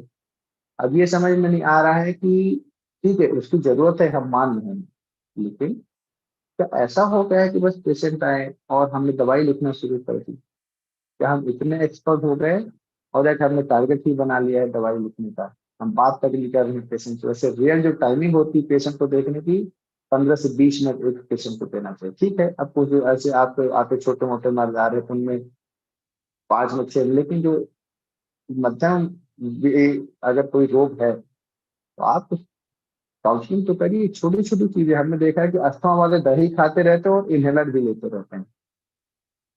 नींबू का पानी कुछ भी होता है, उनकी सांस फूलती है, तो वो कभी कभी गर्म पानी के साथ में नींबू डाल के पी लेते हैं। कोविड में मैंने बहुत लोग को देखा, कि गर्म पानी में नींबू डाल के पी रहे हैं, दही खा रहे, इम्यूनिटी बढ़ रही है। लेकिन जिसको अस्थमा है वो भी नहीं खाया जा रहा है। तो जब आप काउंसलिंग करते हैं तो छोटी छोटी चीजें उससे बाहर आती हैं, वो पेशेंट बताता है, वो आपसे इंटरेक्ट करता है, एक छोटी सी चीज से आप उसको ठीक कर सकते हैं। संक्षेप पता है, क्रिया योग और निदान परिवर्तन। आप देखिए कि निदान परिवर्तन आचार्य सुश्रुत में लिखा है, लेकिन ये श्लोक दूसरे इसमें लिखा है, प्रमेय चिकित्सा में आचार्य चरक में भी लिखा है। हम लोगों को करने, वो आचार्य सुश्रुत का है, ये आचार्य चरक का है, वो बाण भट्ट का है। आप जब ध्यान से देखेंगे तो चरक संहिता में यही श्लोक संक्षेपता है, क्रिया योग और निदान परिवर्तन, वर्डिंग चेंज है, शब्द चेंज हो जाते हैं आगे पीछे, तो वो हर चीज लिखे। तो जो है निदान परिवर्जन भी एक अग्रप चिकित्सा का बहुत बड़ा एग्जाम्पल। हम उसका अगर हम निदान परिवर्जन करवाते हैं, जैसे किसी का बीपी बढ़ रहा है, मैंने कई लोग को देखा है कि जो बीपी जिनका बढ़ा है, नमक बहुत खाते हैं, तो उनका नमक कम करा दीजिए, रात का भोजन उसके सोने से 3 घंटे पहले करवा दीजिए, भूख से आधा करवा दीजिए, और भोजन के 1 घंटे बाद टहलाने लगिए। अगर कब्ज है तो उनका कब्ज का इलाज कर दीजिए, और जो आपकी शक्तवावजय चिकित्सा है, तो मैं तो देखता हूँ बहुत ऐसे ठीक हो जाते हैं। दूसरा, इतना मैंने प्रयोग किया, शुगर देखा, सब देखा, लेकिन जितने भी मधुमेह के रोगी हैं, आप कितनी दवाई दे दीजिए, अगर वो टहलता नहीं है, व्यायाम नहीं करता है, तो शुगर फ्लक्चुएट होता रहता है। और भले ही कम दवाई खा रहा है, लेकिन जो व्यक्ति नियमित व्यायाम करता है, आहार विहार का पालन करता है, उसका शुगर फ्लक्चुएशन नहीं होता है। कई लोग आप मिलेंगे, बड़े अच्छे अच्छे लोग, 70-80, बोला बेटा हमको 20 साल से है, वो तो डॉक्टर ने कहा था कि अब दो बोतल, फिर भी मैं आधी गोली खाता रहता हूँ, सिर्फ आधी खाता हूँ एक टाइम, मेरा शुगर कभी नहीं बढ़ता। इतने इतने सात्विक लोग हैं, उन्होंने अपना यही योग है कि अगर आपने ये अपने मन में बना लिया है कि मुझे अब ये नहीं करना है, तो वो भी एक योग है। जरूरी नहीं कि योगा हम उसी, अभी हम योग पे भी आ रहे हैं कि योगा हम जाए तो अपनी, आजकल वो आगे चटाई में बैठ के वो करते, वो भी है योग, वो शारीरिक योग है। अगर आप नियमित जैसे आप लोग 7 दिन से रोज 7 बजे यहाँ पे ज्वाइन हो रही है, आपका योग है, और यही आपका ध्यान है, क्योंकि आपको ध्यान है कि 7 बजे ज्वाइन होना है, यही आपका योग है, यही आपका ध्यान है। जैसे यही आपने प्राणों का आयाम किया, अभी प्राण रख के यही लगे हुए हैं। तो आप किसी एक चीज को मल्टीपल एक्सपेक्ट, आप उसको जानिए समझिए, वो समझ में आता है। तो देखिए कितनी कितनी सारी अद्रव्य चिकित्सा का। तो मधुमेह के रोगी को अग्नि बढ़ाइए। मैंने कई बार किया कि जो आप दवाई खा रहे हैं वही खाते रहिए। शुगर कितना है वो बताते हैं, मेरा 150 160। मैंने कहा मैं बिल्कुल चेंज नहीं कर रहा हूँ दवाई, मैं आपको टिप्स बता रहा हूँ। तो मैं उनका खान पान कि जो आपको सोने के टाइम 3 घंटे पहले या कि 7 बजे के बाद मत खाइए।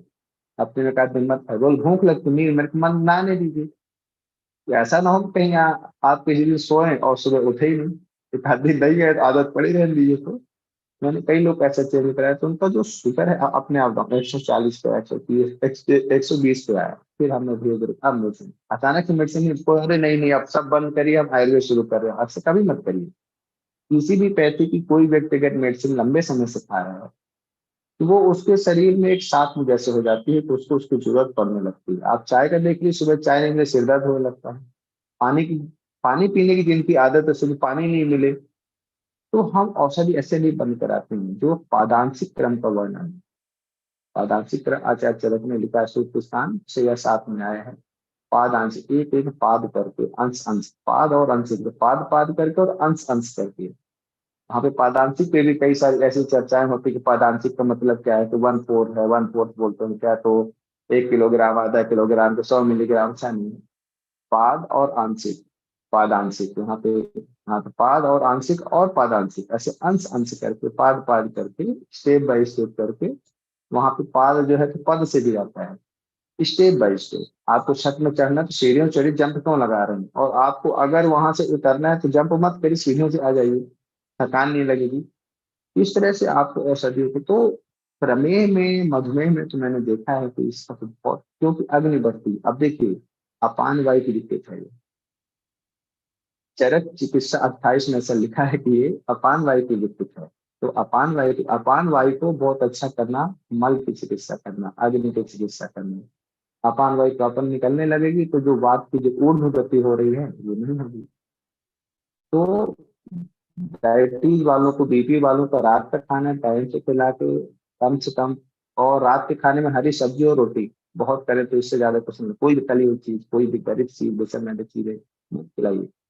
तो आज वो भले शुगर है पर धीरे धीरे उनकी धातुएं पुष्ट होने लगी, सब कमी होने लगी। क्योंकि 20 साल पहले ऐसा था कि 10 साल पहले हमसे बोलते थे, 20 साल तो नहीं हुए वो हमारी प्रैक्टिस को लेकर, ऐसा आते हैं बीमार के हमको 30 साल से, 40 साल से, पर वो खुद बताते हैं। तो रोगी आपको सिखाता है। हमारी जो पुस्तकें, हमारे गुरु और हमने जो सीखा उससे कहीं ज्यादा हमको रोगी, क्योंकि रोग तो उसको है ना, तो वो तो उसका लाइव एग्जाम्पल है। हमें डायबिटीज पड़ा है ना, हमको डायबिटीज है ना, हमारे घर में किसी को डायबिटीज है, तो डायबिटीज किसको, किसी रोगी को। तो वो जो आपको बताएगा, एक्सपीरियंस शेयर करता है, और उसने 40 साल में क्या अच्छा किया, क्या बुरा किया, क्या उसको, तो वो बड़े इंपॉर्टेंट होते हैं। कुछ लोग बोलते हैं हम तो रोज सुबह टहलने जाते हैं, अभी मेरा टहलना बंद हो गया। अब देखिए बारिश में लोगों का शुगर बीपी क्यों बढ़ता है, लकवा क्यों मारता है, टहलना बंद हो जाता है। तो चक्कर में व्यायाम करना, ये सब बहुत, योग ध्यान करना, धूप का सेवन, आतप सेवन। अब देखिए कि 8 10 साल पहले लोग बोलते थे कि धूप से, अब नहीं बोलते हैं क्योंकि विटामिन डी का पाउच बेचना है, टारगेट बनाना है। विटामिन डी भी तब फायदा करेगा, देखिए बहुत सारे पाउच में लिखा रहता है कि धूप सेकिए फिर विटामिन डी खाइए, तो विटामिन डी खाइए तो उसमें उसका एक रिलेशन लिखा है। लोग विटामिन डी खाए जा रहे हैं ओवरडोज में और उनको नुकसान होगा। तो प्राकृतिक रूप से धूप लीजिए। जब आप प्राकृतिक, आप देखेंगे जो लेबर वर्ग रहता है तो उनको तो कभी इस तरह की ये जो लाइफ स्टाइल जो होते हैं डिसऑर्डर्स नहीं होते हैं, जो प्रमेह हो रहा है, जो बीपी हो रहा है, कोई को चक्कर आ रहा है। उनका तो खान पान भी, हम लोग तो फ्रूट्स भी खा रहे हैं, ड्राई फ्रूट्स भी खा रहे हैं, खाना भी खा रहे हैं, हफ्ते में 1 दिन बाहर से पैक हो रहा है तो भी बीमार है। वो तो अपना सिंपल खाना खा रहे हैं, सिंपल खाना खा रहे हैं तो भी वो आश्वस्त है। उनके यहाँ उनकी संतति भी उत्पन्न हो रही है। अभी एक नाम तो नहीं, एक डॉक्टर साहब से हमारी मुलाकात हुई, उन्होंने बोला कि शादी को 7 साल हो गए, हमारे बच्चे नहीं, वो भी डॉक्टर है, उनकी वाइफ भी डॉक्टर। बोले हम लोग जांच तो कराए ना कुछ। मैंने कहा कि आप लोग कुछ एक्सरसाइज वगैरह कुछ ऐसा करते नहीं, बोले कि हम लोग को टाइम ही नहीं मिलता है। मैंने कहा ये तो कर दवाई मत कराइए, साल भर मत टेंशन लीजिए, साल 1.5 साल आप लोग केवल धूप सेकिए, एक्सरसाइज करिए, कुछ न कुछ आप जो फिजिकल वर्क बनाइए। जब तक धातुओं का व्यूहन नहीं होगा, आपने रस धातु आहार लिया, रस रस, आगे के जो व्यूहन, आगे की धातुओं में, और जो धातुएं जो बन गई है उनका व्यूहन। अब हम लोग पढ़ते हैं ऐसे जो उनके स्थान बताएंगे धातुओं की, उनके अलावा ऐसा नहीं कि सुप्त में रस नहीं होगा तो रस में सुप्त नहीं होगा। कुछ न कुछ अंश सामने होता है। मूल मूल रूप से वो शुक्र धातु है, मूल रूप से अशुद्ध धातु, मूल रूप से मकर धातु है, ऐसा रहता है। अब मांस में क्या स्नेह नहीं होता है? मांस में क्या मज्जा नहीं होता है? मांस में क्या स्ट्रेंथ नहीं होती है? क्या उसमें कैल्शियम नहीं होता है? अस्थि अस्थि धातु जो हमारे शास्त्र में जो वर्णित है, वो हड्डी से भी अलग है। हड्डी तो है, लेकिन उससे भी अलग में अस्थि मन जो भी हमारे शरीर की जिस अंग को जो कठोरता प्रदान की गई है, उसमें जो पृथ्वी तत्व है, वो कहीं ना कहीं अस्था से रिलेटेड। इसे तो 360 अलग अलग आचार में ऐसा वर्णन किया है। तो इस तरह से आते आते फिर हमारे उसमें आपने देखा होगा कि स्वस्थ व्यक्ति का ही वर्णन है। तो ये सब भी अद्वैत चिकित्सा, जैसे उसमें ज्वर में लिखा गया है कि ज्वर में दातून वगैरह, अब देखिए दातून का बहुत अच्छा रिजल्ट है। जो करंज है, करंज करंज की दातून करने से शुगर कंट्रोल होता है। मैं खुद नहीं करता, मुझे शुगर नहीं है तो सोचता हूँ, लेकिन टाइम भी रहता है, लेकिन कभी कभी ले आता हूँ।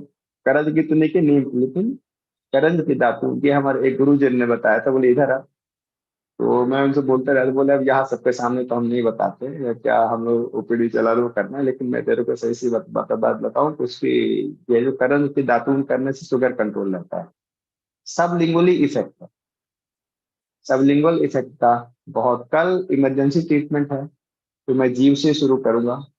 इमरजेंसी ट्रीटमेंट अपन कैसे करते हैं, क्या करते हैं, मेरे फंडे सबके अलग अलग है, मैं हर जगह थोड़ी एक्सपर्ट हूँ, तो जो भी है तो हम कुछ उसकी बात करेंगे। तो ये जो आपका रहता है कि दातून करने से भी आपको स्वस्थ व्यक्ति में आ गया, तो इस तरह से बहुत सारी चीजें हैं जो कि आपको अलग अलग रोगों में फायदा करती हैं। उधर रोगों में तो लिखा ही गया है, लंघन का है, लंघन का लिखा है, मृत्यु विरेचन का लिखा है, ऐसे बहुत सारी चीजें। ग्रहणी ग्रहणी की चिकित्सा ही है। जब तक उसमें दोषों का पाचन नहीं होगा तब तक ग्रहणी कैसे ठीक हो जाएगी, है ना। अतिसार में भी लिखा गया है, अतिसार में भी उसमें जो शस्त्रावय चिकित्सा वगैरह आई है, तो इसका ध्यान हटेगा। ये भी हम देखते हैं कि हमको अगर अकेले बैठे 10 बार 10 जाना पड़ता, दो चार दोस्त आ गए तो जो 10 में से 5 ही हो जाएगा, अपन जाते ही नहीं। अपन सफर कर रहे तो रुक, ऐसा उसका ध्यान हटाना है।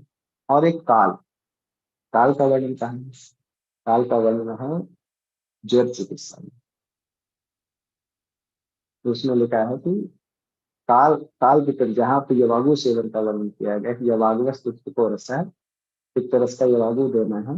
काले काल का भी वर्णन है, वो श्लोक मुझे एक जगह ध्यान नहीं आ रहा है, लेकिन उसमें ऐसा लिखा है कि काल की प्रतीक्षा करना है। तो जो लंघन करना है और काल की प्रतीक्षा करना है। काल की प्रतीक्षा इसलिए करना है क्योंकि जब हम काल से कर, आपने आहार परिणाम का अभाव करना है। आहार परिणाम पर उसमें ऊष्मा वायु प्लेग स्नेह काल संयोग है। काल काल क्या है? मतलब हमारा शरीर अभी जीवित है, जीवित शरीर की चिकित्सा होती है। तो जब जीवित है तो मेटाबॉलिज्म चल ही रही है, अग्नि के कार्य हो ही रहे हैं। तो अगर हम एक थोड़ा सा काल की प्रतीक्षा करते हैं और औषधियों का सेवन करते रहते हैं तो रोग स्वतः शांत होते हैं। सेल्फ लिमिटिंग भी होता है, सेल्फ लिमिटिंग डिजीज भी होता है। काल काल का बहुत वर्णन है। अब देखिए अभी जैसे बसंत ऋतु चल रही है और किसी कफ है, सर्दी है, दवाई से ठीक नहीं हो रही, तो ठीक है, इतनी ज्यादा दवाई खाने से अच्छा कि आप उसमें परहेज करिए, खाइए दवाई इमरजेंसी हो, लेकिन जैसे ही कफ का काल चला जाएगा, जब कफ का काल चला जाएगा तो ग्रीष्म ऋतु में कफ का शमन अपने आप हो जाएगा। बारिश का काल चला जाएगा तो शरद ऋतु में उसका शमन हो जाएगा, वात का। और अगर शरद ऋतु चली जाएगी तो हेमंत ऋतु में पित्त का शमन हो जाएगा, जो उसमें पित्त काल काल का भी सिद्ध है। तो जो काल में, जिस काल में, जैसे कल ही हमने एक केस देखा है कि उन्होंने बताया कि हमको सर ऐसी फुंसियां निकलने लगती हैं यहाँ पे, हाथ में उनकी फुंसी होती ठीक हो जाती है। तो हमारे एक फ्रेंड ने बोला कि सर हमको केवल गर्मियों में निकलती है। तो देखिए, तो जो काल है उस काल में आपको उस उन सब चीजों से परहेज कर लेना है, तो अगले काल में आपको नहीं होगी। तो इस तरह से काल का ही वर्णन है। योग को बता दिया, प्राणायाम, स्वास्थ्य, संबंध चिकित्सा से बहुत सारी चीजें। तो आज हमने अद्रव्य चिकित्सा का भी ये यहाँ पे खत्म किया है। और आज हमारे सर ने ये हम लोग से कहा है कि अगर आपको कुछ बोलना चाह रहे श्लोक पाठ, आज सर को श्लोक सुनना है, क्योंकि सर हमसे कह रहे थे कि सर लोग जब पढ़ते थे तो पूरी पुस्तकें, अब उनके पिताजी को तीनों संहिताएं कंठस्थ थी श्लोक वाइज, फिर धीरे धीरे काल तक चल गया। फिर सर ने बोला कि हमको एक ही याद थी, हम लोग को दो दो चार चार श्लोक याद है। तो सर को श्लोक सुनाइए, अगर कोई अच्छा जिसको याद है और वो यहाँ पे श्लोक सुनाना चाहता है तो हमको बताए, तो हम उसका ऑडियो ऑन, या अपना ऑडियो ऑन कर ले एक एक करके, तो अगर सुनाना चाहता है तो सुना सकता है।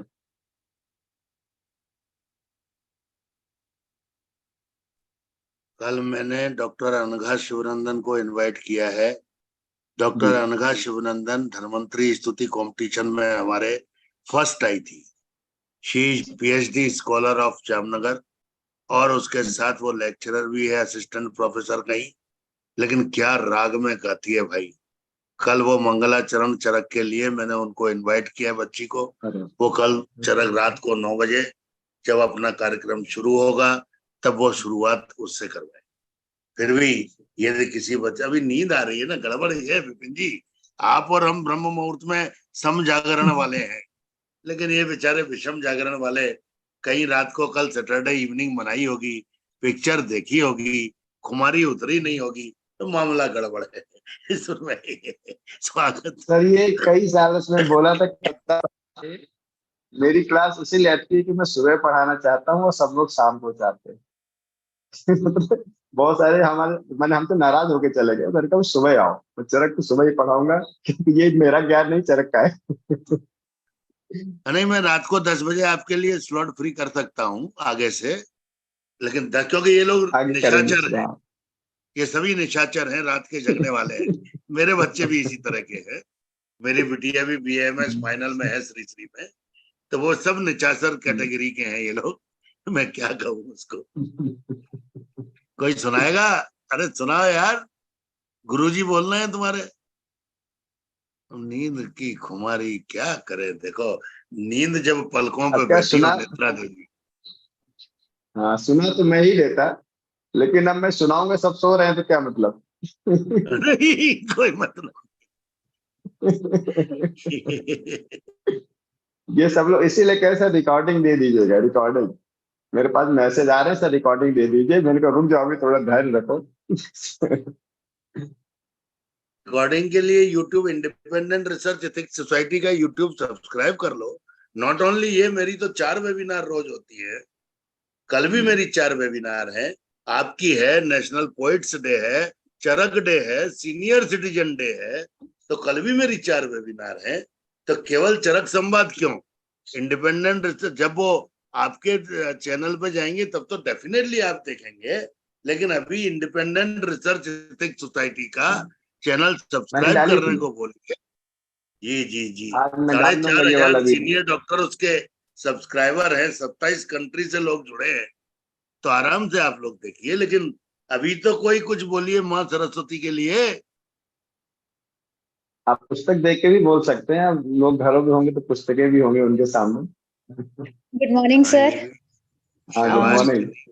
सर बेसिक श्लोक जो हम लोग फर्स्ट ईयर में बहुत अच्छे से याद करते थे, और कल शाबाश। तो बहुत ही अच्छा हाँ उसका वेलकम। हाँ तो सर्वदा पढ़ रहे। सर्वभावानां सामान्यं वृद्धि कारणं ह्रास हेतुर विशेषश्च प्रवृत्तिरुभयस्तु।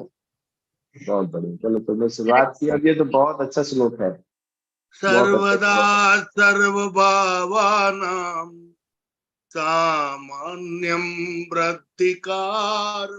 ऐसे कहीं ना कुछ कराओके पे सीखो आप लोग, जिंदगी भर काम चलो आएगा।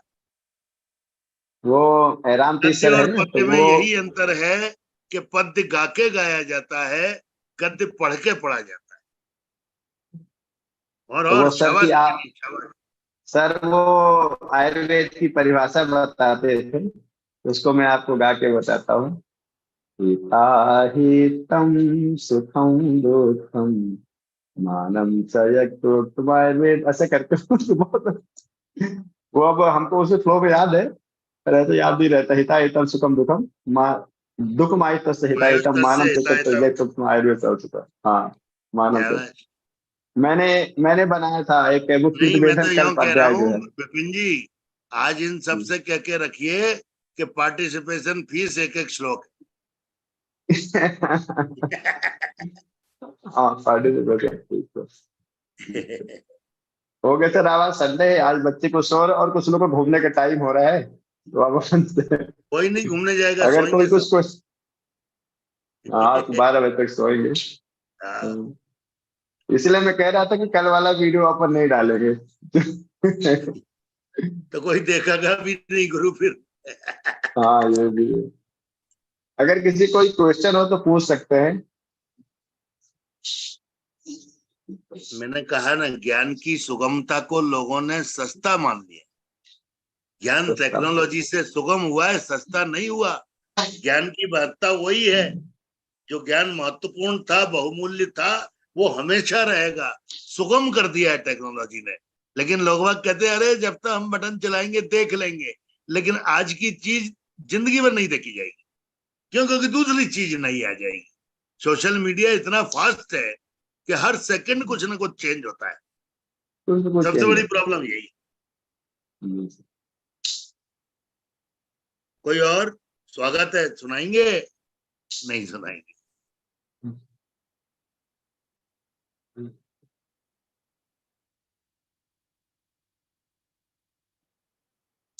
नहीं नहीं, किसी की आवाज नहीं निकल रही गुरु। तो आज का मैटर भी अद्रव्य चिकित्सा पे था ना। हाँ। सब द्रव्यभूत वाले हैं। Morning sir. सब। गुड शाबाश। Morning sir. गुड हाँ, गुड मॉर्निंग मॉर्निंग। बेटा।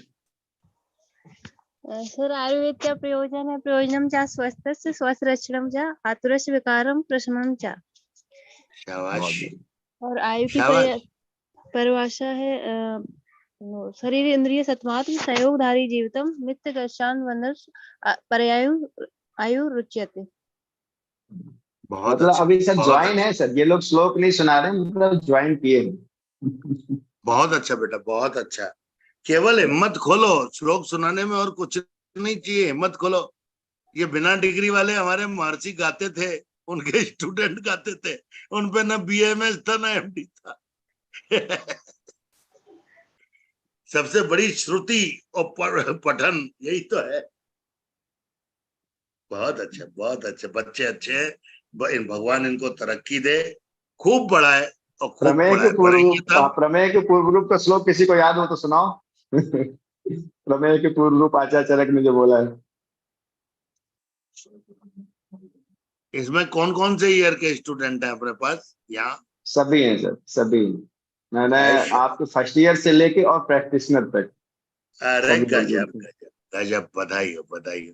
हाँ, इसमें मतलब सर एक से यहाँ जो प्रिंसिपल सर भी जुड़ते हैं, आज जुड़े कि नहीं, वो बराबर हमारे लेक्चर सुन रहे हैं। हरियाणा एक कॉलेज में प्रिंसिपल हैं। क्या नाम? और अजय का, अजय सर हैं।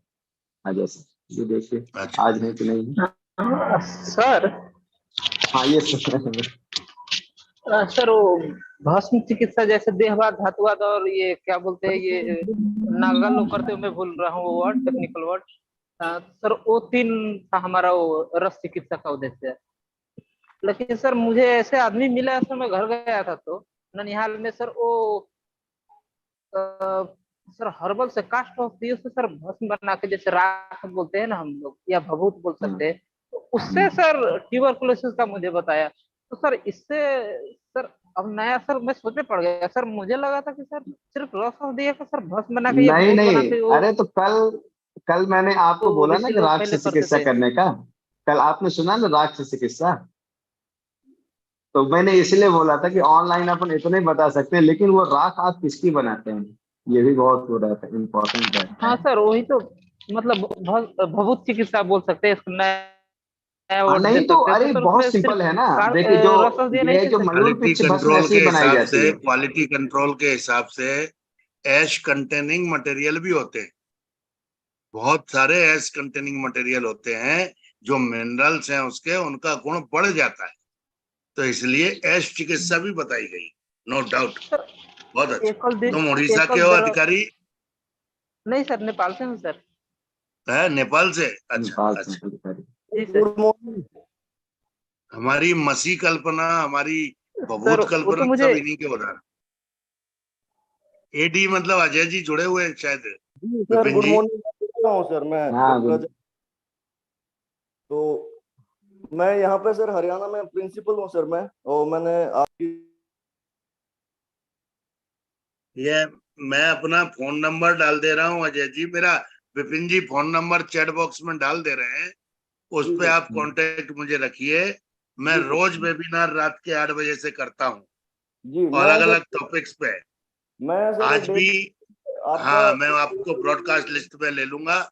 विपिन जी से जी सर। प्रार्थना करूंगा कि मेरे को जी मतलब मेरे चैट बॉक्स में मेरा नंबर डाल दें, जिससे सर वो जिनको मैंने ग्रुप में ही इंटरेस्ट हो। डाल दिया है। हाँ हाँ, नहीं, मैं पूरे ग्रुप में ही डाले दे रहा हूँ, और अच्छा ये मैं अजय जी आपको हैं उस वीडियो ग्रुप शेयर में? भी करता हूँ। सर वो एक वो चरक मैं समाज ग्रुप बनाया ना हमने व्हाट्सएप, तो तो उसमें उसमें मेरे को लगभग भी ऐड कर लो भाई। पढ़ने की और सीखने की कोई उम्र कोर्स नहीं होती। अभी मैं बच्चों मैं तो इंडस्ट्री में था, जी मेरे लिए तो 3 साल से पूरा आयुर्वेद रिवाइज हुआ है।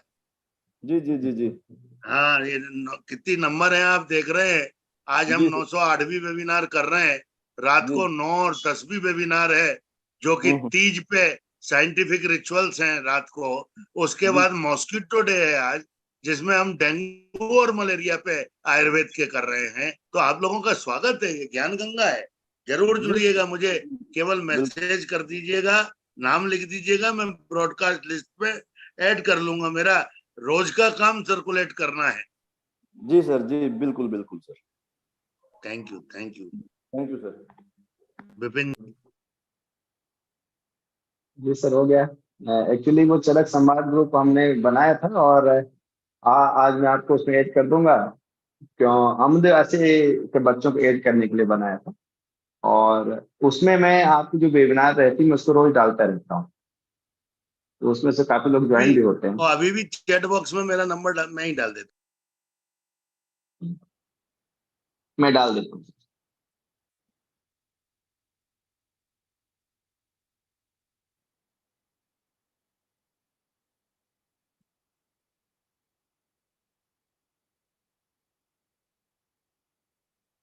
चैट बॉक्स में मैं सबको लगा। हूँ। बहुत अच्छा कार्यक्रम रहा, ये सप्ताह कैसे गुजर गया मालूम नहीं।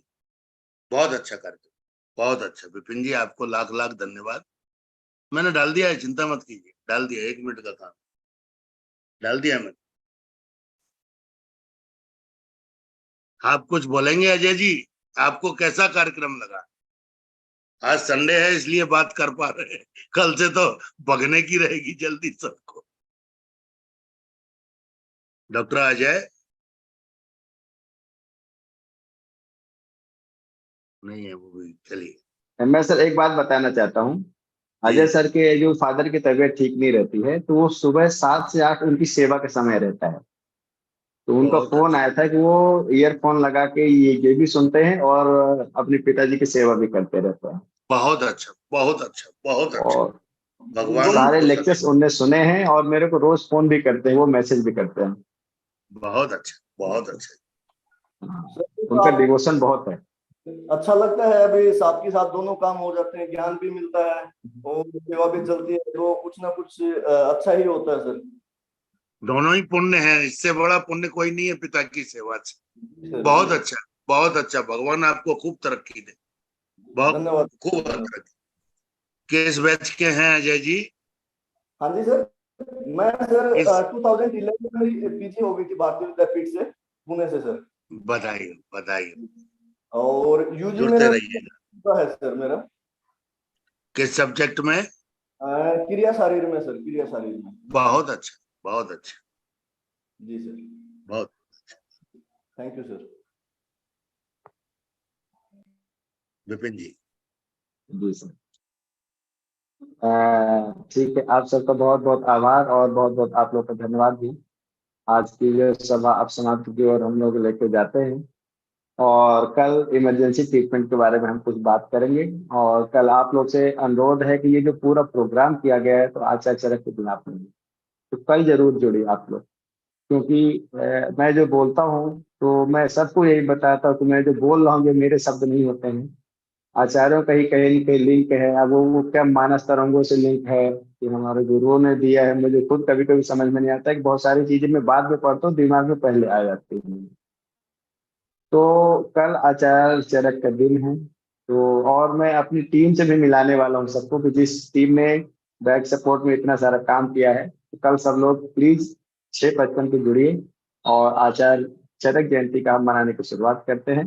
और अगले भी हर साल हम लोग ऐसे ही लेक्चर करेंगे। और सर ने ये शुरुआत की, पवन सर ने, तो उनकी इस परंपरा को आगे हम लोग बढ़ाते रहेंगे जन्म जन्मांतर तक। अभी सर ने बोले ना अगला जन्म भी आयुर्वेद के लिए हाँ, तो जरूर जन्मांतर तक यही चलेगा।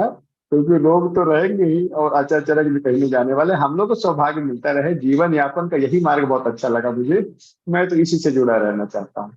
तो हमेशा से हम लोग कल जरूर जुड़िए। कल मेरा आप लोग से अनुरोध है, वैसे तो आप लोग के लेक्चर था लेकिन कल के दिन के लिए अनुरोध इसलिए क्योंकि ये मैं आचार्य चरक को लेकर कर रहा हूँ। उन्होंने बहुत दिया है, हम कुछ कर सकें। और दूसरा उन्होंने क्यों किया था, इसलिए आगे आने वाली जो पीढ़ी है, आगे आने वाले जो रोग होंगे उनका उपचार। आज मैंने अद्रव्य चिकित्सा पे तो बात की है, कितना सस्ता इलाज ठीक है अद्रव्य चिकित्सा। तो कल भी हम लोग सीखेंगे। तो आप लोग का कल के लेक्चर में स्वागत है और आज के लिए आप लोग को बहुत बहुत धन्यवाद। बहुत बहुत धन्यवाद जी, सभी का बहुत बहुत